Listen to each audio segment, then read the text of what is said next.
Hello. Okay. Well, first off, do you like horror films? Yes. Here's another poster for Insidious, and the question is, what are your immediate feelings towards the boy? Sympathy, fear? Do you think the innocence of it means something? Um, I think the fact that it's a kid is quite scary. Um, but then it's quite overdone as like a horror film thing, so it's not as scary as it is as a concept. But like childhood being evil is quite scary. Cool. So, also, what do you think of the title? Because it's done sideways, so it's kind of confusing to read. Do you think that works, or is it a bit annoying?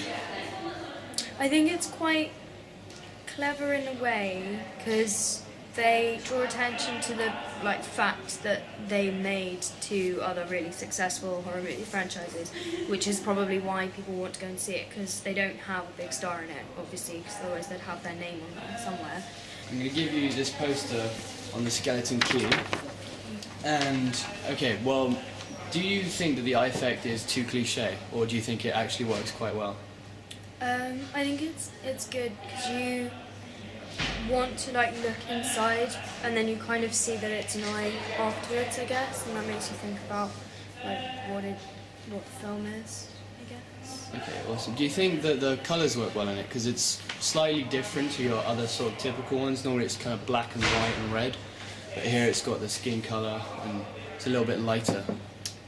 Yeah, I think it's good because then it's like murky tones, so it's more. I don't know, if I saw this, I think it was more of like a thriller or like a mystery type thing than a horror film. Here is a poster on Cabin in the Woods, and again with the whole colour and contrast thing. Normally it's black and white on it, but here it's quite a light poster. Do you think that this works for this film, or do you think it would put you off the horror aspect of it? I think it's quite clever that it's so bare. Here's another poster. It's called Case 39. And the question for this one is because, well, it's obviously quite a simple poster. All you have is just a woman looking through probably a crack in a door or something, hence Case 39. Do you think that the simplicity works, or do you think it's just oversimplified, there's too much bare space? I don't know, I think it is kind of like space wasting, but then you could say the same of the Cabin in the Woods, because all they really have on that is the cabin and then the treetops. But I think this is mainly being the film itself isn't really good enough, so look, we have Renee Zellweger in our film. Does the fact that she's in it make you want to watch it more? No, I'm quite happy with her being Bridget Jones. Another poster, The Conjuring.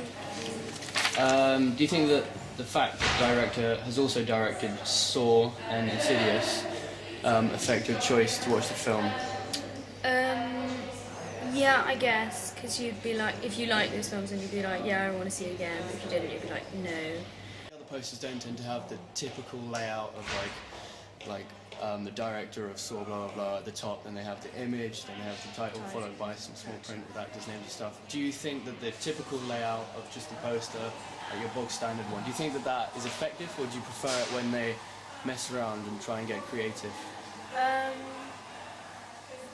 don't know. I think horror film. I think this works quite well. I think often the posters look like they're trying too hard. Okay, so the final poster we have, which is the Blair Witch Project. Do you think? Well, first off, yeah, the first thing that will hit you is just the text in the middle. And do you think that big sort of chunk of text in the middle works, or is it just too much to read, kind of annoying? Do you think they should have the title there instead, or like an image? I don't know, because they want you to read it. So if they put it at the bottom, no one would. So if they put it in the middle, they're kind of making you read it, and then it follows quite nicely down to the face of this person and the title. But I think they could have made it shorter, so they could have been in October 1994, 3 students disappeared in a forest.